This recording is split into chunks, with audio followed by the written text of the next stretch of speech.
Hi guys, so we are live for the live reading of my new book, Sunny Sunflower Seed. We're going to have a live read and then I'm going to answer some questions. I've got some good questions from you guys. Hope you guys enjoy the story. So, Sunny's Sunflower Seed by Torema Thompson. That's me. One day, Sunny decided to plant a sunflower seed. She placed some soil into a flower pot. She placed the seed into the soil. Then she placed the flower pot by the window where it could get lots of sunlight. "See you soon," Sunny whispered. Then off she went to bed.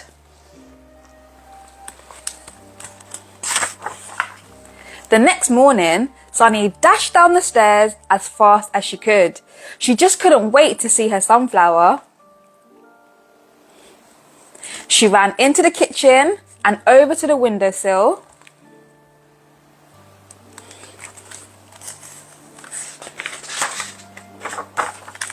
But to her dismay, there was no sunflower.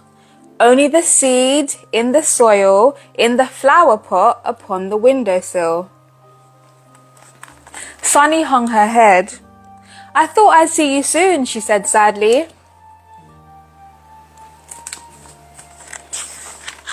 As Sunny turned to head out of the kitchen, she suddenly remembered something.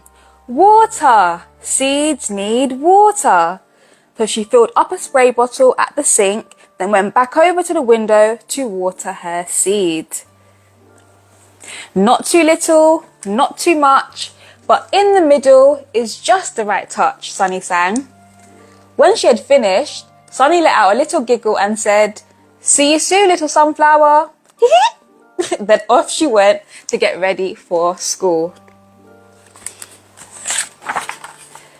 When Sunny arrived home that evening, she zoomed straight into the kitchen and over to her flower pot.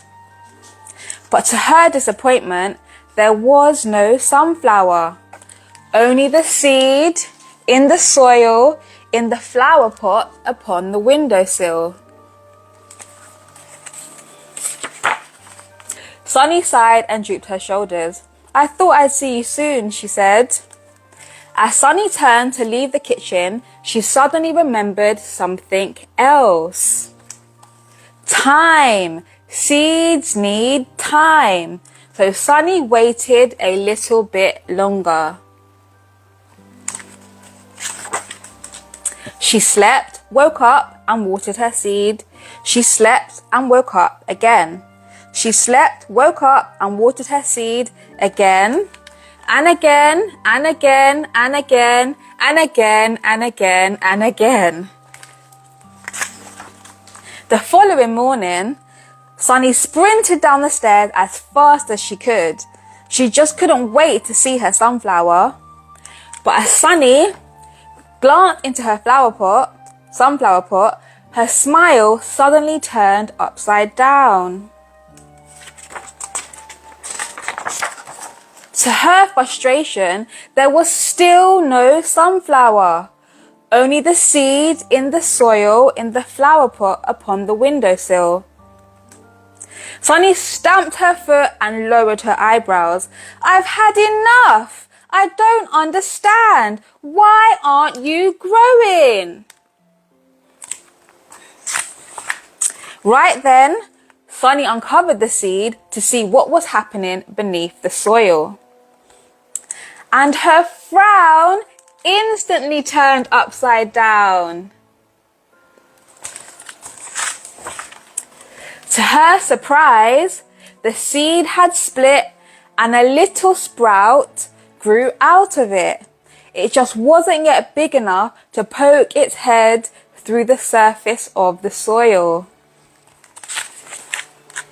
"You are growing," Sunny exclaimed. "I'm so sorry, little sunflower." Sunny quickly and carefully covered up the seed and sprout. "See you soon, little sunflower," she said once again, but this time with an extra spring in her step.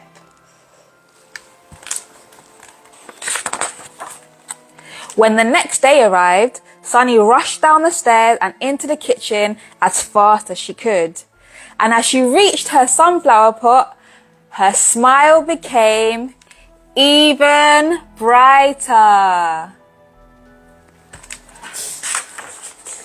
To her delight, there was no sunflower, but a seedling of a sunflower in the soil, in the flower pot upon the windowsill.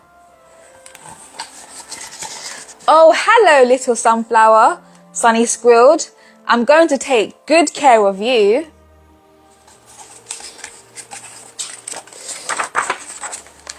And take good care of it she did for the rest of its life. The end. Yay! Beautiful story, Torema. Thank you so much, Rosalie. Thank you so much. I hope you guys enjoyed the story. Sunny Sunflower Seed is available now worldwide wherever good books are sold online. So that's the story, guys. I'm going to answer some questions that I received as well. So let me see if you guys have any questions. But I do have some questions that people asked me on Instagram. So I'll start with questions about this book in particular. So what inspired me to write this book? So this book is actually based on a true story. So I basically did what Sunny did in real life. So I had a sunflower seed. This was back in 2021, I think. Yep. And I did what she did. I planted it. It was taking forever to grow. I looked beneath the soil and then I realized, like Sunny, that it was growing. But what I believe, God used that real life situation that happened to speak to me about what was happening in my life, because it felt like in my life that, you know, I'd planted a lot of seeds in different areas of my life. So whether that's in business, in, you know, relationships, finances, and everything, athletics, everything, and it was just not really seeing anything, not really seeing any fruit, right? And so like the sunflower seed, it needed obviously care and attention. It needed different things. So I've been doing the things that seem necessary, like Sunny, but not seeing anything growing. And in 2021, that analogy let me know I felt like God was speaking to me and saying that things are growing. It's just not yet the time to be able to see the seedling. And now in 2024, to be honest, at the same time as publishing this book, I feel like it's all happened at the right time. But this has really been a year for me of seedlings. So that was really the inspiration behind the book. It's really a story about perseverance, about patience, and it's a principle that we can all use in our life, that we'll all need at some point in our life, to be able to have to persevere, to be patient with different things that we're working on, whatever area of life that is. But the principle of a seed having to go into the ground and then producing some fruit, like first the seedling before it becomes a big grown sunflower like we see here, it has to start as a seed, and sometimes you're not seeing it grow above the soil yet. But like Sunny, we have to learn to take care of it, even while we're not seeing anything, keep doing the right things. And as long as we're doing those right things, that's the principle of seed time and harvest. We will see the harvest eventually. So that is that's what inspired the book. And I believe that it's a principle that we all need as adults as well as children. But if we can learn it as a child, and a story always helps us to remember those sorts of things. So hopefully, prayerfully, this story can help children to remember, to have patience, to keep going even if it seems like things are not happening as quickly as we'd like them to. What inspires me to write children's books in general? So I think, like with Sunny Sunflower Seed, it's always been whether it's different principles that I'm inspired by from my faith, whether it's situations in my life. Like when I was working in a primary school, a lot of times it's like situations that happen in my life, I'll see them as a, allegory, is that the right word to use? And it turned into a story. So it's not, a lot of times it's the situations in life that inspire me, people around me that help to bring inspiration, characters. Yeah, so those are the sorts of things that inspire me when it comes to writing. And I believe it's a gift that God has given to me. So it comes, just like people get inspiration for songs or maybe pictures, I'll get inspiration for stories. What was your favorite story as a child? Now, I don't know, that's a very hard question. It's a good question. I did love reading from a kid, and I loved writing from a kid as well, from a child. As a small child, I don't know what my favourite story was. You might have to ask my mother, and I have to ask her what was my favourite story as a child. I remember a lot of the books that we read, like picture books, so from stuff like The Very Hungry Caterpillar, you know, Day at the Zoo, is it? You know, the classic ones, Where the Wild Things Are, We're Going on a Bear Hunt, those kind of classic kids books, Elmer the elephant, Colourful Elephant, stuff like that. I remember all those stories, you know, then it going into more chapter books like Roald Dahl's Matilda and the Twits and all those kind of things, and then becoming more of a teenager and reading things like Enid Blyton and Mallory Blackman, so like stuff like that, growing up. So it kind of evolved. I don't get to read that much anymore, if I'm being honest, but as a kid I read a lot, and I remember as a child I did want to be an author. Authors like Roald Dahl, who are very well known, Enid Blyton, who are very well known. I remember even as a child thinking, oh, I want to be like that one day. It wasn't something that I thought would, you don't think much as a child, you just think, oh, I want to do that. But I guess this is kind of the path that Lord had for me, so yeah. What do you want people to learn from the story? I think that's a really, really good question. So I think what I shared at the beginning in terms of what I learned from the story, what I learned from having to go through the journey. It's one thing to read a story and have to wait a couple of weeks, but sometimes you're not waiting a couple of weeks, sometimes you're waiting months, even years. But I think the main thing I want people to take away is just that principle of you have seed that you have to plant, you have to sow, that you reap what you sow. So if you don't sow anything, you're not going to reap anything. So you have to sow first of all, and then obviously you have the time period. In that time period, you're going to have to do the right thing. So whether it's like you need water, the things that you need, so making sure you're doing the right things that you need for whatever it is your seed is. I did an assembly with kids once. I said that seeds are like your dream. So you have a dream, you have to sow the right thing. Then you have time, and you have to put in the right amount of things that you need, the right things for whatever that seed needs.